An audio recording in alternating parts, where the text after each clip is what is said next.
যেহেতু আমি আশা ৰাখিছোঁ জানুৱাৰীৰ প্ৰথম সপ্তাহতে নিৰ্বাচনৰ যেহেতু অধিসূচনা জাৰি হ'ব, গতিকে ভাৰতীয় জনতা পাৰ্টিৰ প্ৰতিগৰাকী কাৰ্যকৰ্তাই তেওঁলোকে পঞ্চায়ত ৱাইজ বা সমষ্টি ৱাইজ তেওঁলোকে একোখনকৈ সমিতি গঠন কৰি ষ্ট্ৰেটেজি যাতে তেওঁলোকে লয় বা তেওঁলোকে পৰিকল্পনা যাতে লয়, তাৰ কাৰণে আজি মই বিভিন্ন ধৰণৰ দিহা পৰামৰ্শ দিছোঁ। যিহেতু আমাৰ পঞ্চায়ত লেভেলত যিহেতু আমাৰ প্ৰতীক নাথাকে, গতিকে সকলোৱে নিৰ্দলীয় অংশগ্ৰহণ কৰিব পাৰিব।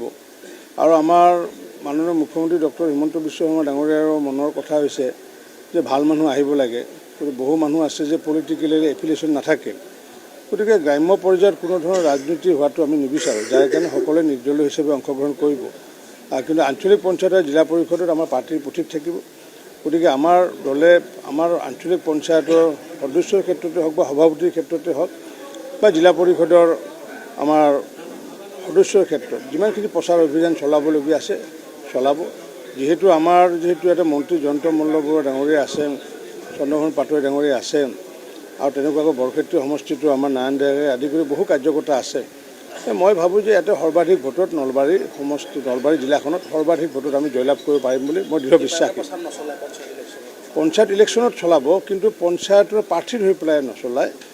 আমাৰ আঞ্চলিক পঞ্চায়তৰ সদস্য আৰু জিলা পৰিষদৰ সদস্য হৈ পেলাই প্ৰচাৰ চলাব।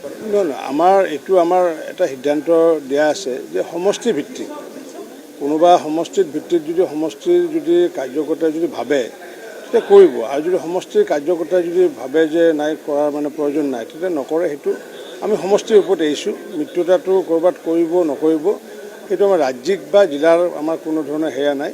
সমষ্টি ভিত্তিক যিখন সমিতি হ'ব সেই সমিতিখনেহে সিদ্ধান্ত গ্ৰহণ কৰিব। আমি সম্পূৰ্ণ সাজু। আমি কেতিয়া নিৰ্বাচনৰ ডেট ঘোষণা কৰিব তাকে আমি অধিক অপেক্ষাৰে ৰৈ আছোঁ।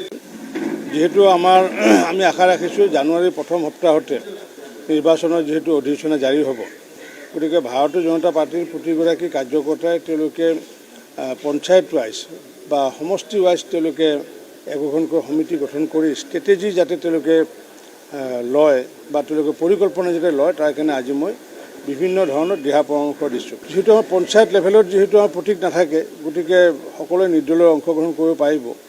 আৰু আমাৰ মাননীয় মুখ্যমন্ত্ৰী ডক্টৰ হিমন্ত বিশ্ব শৰ্মা ডাঙৰীয়াৰ মনৰ কথা হৈছে যে ভাল মানুহ আহিব লাগে। বহু মানুহ আছে যে পলিটিকেলি এফিলিয়েশ্যন নাথাকে, গতিকে গ্ৰাম্য পৰ্যায়ত কোনো ধৰণৰ ৰাজনীতি হোৱাটো আমি নিবিচাৰোঁ, যাৰ কাৰণে সকলোৱে নিৰ্দলীয় হিচাপে অংশগ্ৰহণ কৰিব। কিন্তু আঞ্চলিক পঞ্চায়ত আৰু জিলা পৰিষদত আমাৰ পাৰ্টিৰ প্ৰতীক থাকিব। গতিকে আমাৰ দলে আমাৰ আঞ্চলিক পঞ্চায়তৰ সদস্যৰ ক্ষেত্ৰতে হওক বা সভাপতিৰ ক্ষেত্ৰতে হওক বা জিলা পৰিষদৰ আমাৰ সদস্যৰ ক্ষেত্ৰত যিমানখিনি প্ৰচাৰ অভিযান চলাবলগীয়া আছে চলাব। যিহেতু এটা মন্ত্ৰী জয়ন্ত মল্লবৰুৱা ডাঙৰীয়া আছে, চন্দ্ৰমোহন পাটোৱাৰী ডাঙৰীয়া আছে, আৰু তেনেকুৱাকৈ বৰক্ষেত্ৰী সমষ্টিটো আমাৰ নাৰায়ণ ডেকাই আদি কৰি বহু কাৰ্যকৰ্তা আছে। মই ভাবোঁ যে ইয়াতে সৰ্বাধিক ভোটত নলবাৰী জিলাখনত সৰ্বাধিক ভোটত আমি জয়লাভ কৰিব পাৰিম বুলি মই দৃঢ় বিশ্বাস কৰিছোঁ। পঞ্চায়ত ইলেকশ্যনত চলাব, কিন্তু পঞ্চায়তৰ প্ৰাৰ্থী হৈ পেলাই নচলায়।